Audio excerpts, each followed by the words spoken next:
السلام عليكم ورحمة الله وبركاته. كلنتي wanaagsan daawadayaal magacay waa Maxamuud Soomaali channelka aad daawanaysaan waa Source Production. maanta waxaan idin wadaa muuqaal cusub oo ku saabsan waxyaabo badan oo laga weydiiyay YouTube-ka sida loo sameeyo sida lacagta looga sameeyo iyo shirkadda YouTube-ka yaa lacag siiya YouTuberada muuqaalada soo geliya yaa lacagta siiya xageesa loo soo mariyaa su'aalahaas inaan ka jawaabo ayaan rabaa qaybaha commentiga la iguma soo weydiin su'aalahan si direct ama si toos ayaa la ii weydiiyay sida daraadeed maanta ayaan waxaan rabaa inaan mugdiga ka saaro insha Allah sikana kooban kadib ayaan soo noqonaynaa calaamada guduudan inaad taabato dhibaato kuma hayso marka gaalada waa siisaan subscribe iyo like iyo share ka horaan u balanayo calaamada guduudan yaal ilaawin subscribe baa la yiraahdaa hadaadan karin ad meesha calaamada guduudan ku aragto dhagsi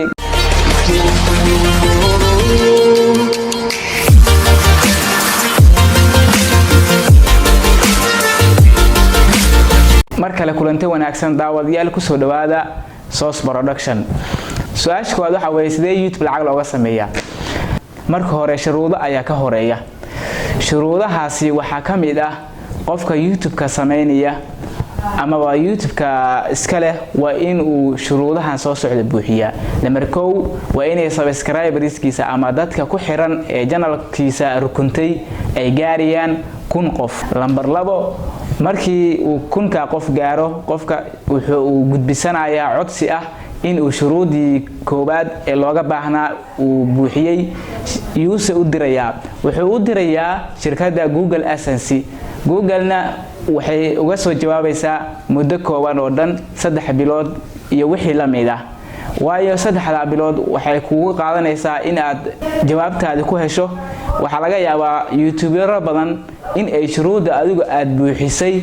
ay buuxiyaan marka shuruudaada markii la eego inay buuxsantay kadib shirkadda Google AdSense way ku soo jawaabaysaa YouTube-kaadana waxa la saarayaa xayeysiintaasi ayaa marka lacagta ku helaysaa sidoo kale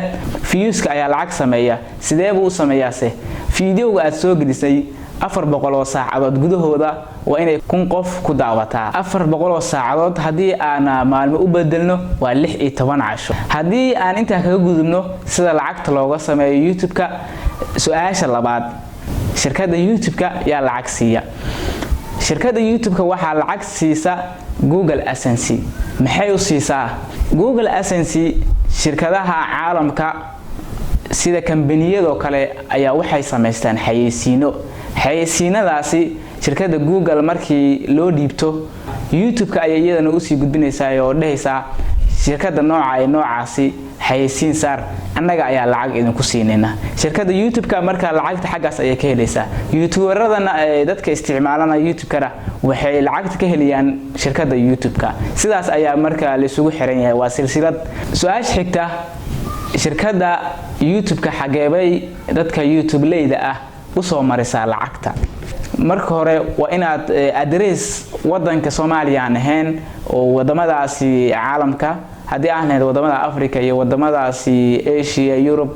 ka doonto ama America in aad qof jooga addresskiisa ku xiran waayo Soomaaliya qof jooga address ma laha addresskana waxa weeye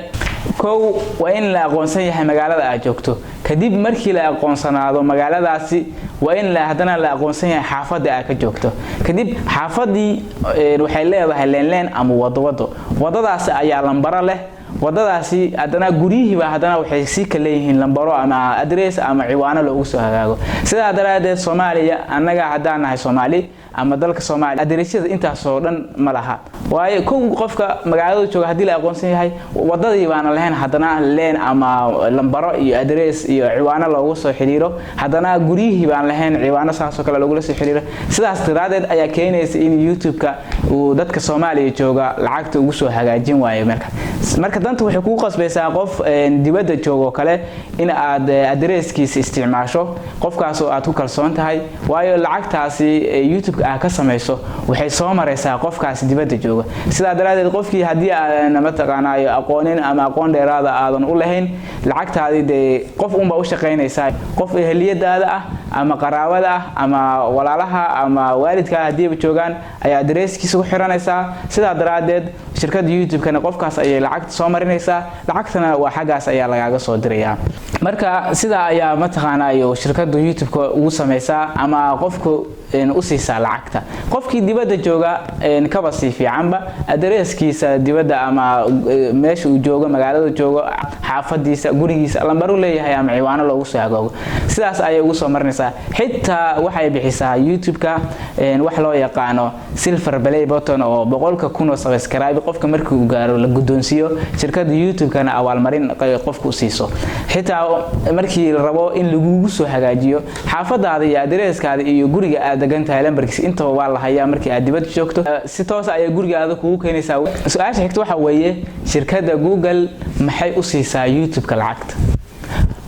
waa su'aal muhiim ah iyadana inaad ogaato su'aashaasi haddii aan ka jawaabo YouTube-ka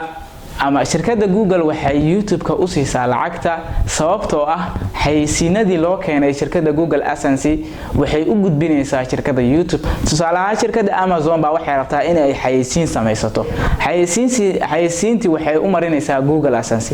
AdSense way la heshiinaysaa contract way la galaysaa kadib shirkadda YouTube-ka ayay iyaduna usii gudbinaysaa xayeysiin lacag ayay ku siinaysaa marka shirkadda YouTube-ka Google-ka markii ay shirkadda YouTube-ka lacagtaasi iyo contractigaas ay la gasho xayeysiintii ayay waxay saaraysaa qof walba oo channelkaas ama YouTube leh oo isticmaala shirkadda YouTube-ka kadib shirkadda YouTube-kana waxay lacag ku siinaysaa qofka YouTuber-ka ahaa ee YouTube-ka lahaa intaasi ayaan ku soo gabagabeynaa videogii aan kaga hadlaynay shuruudaha qofka laga rabo YouTube-ka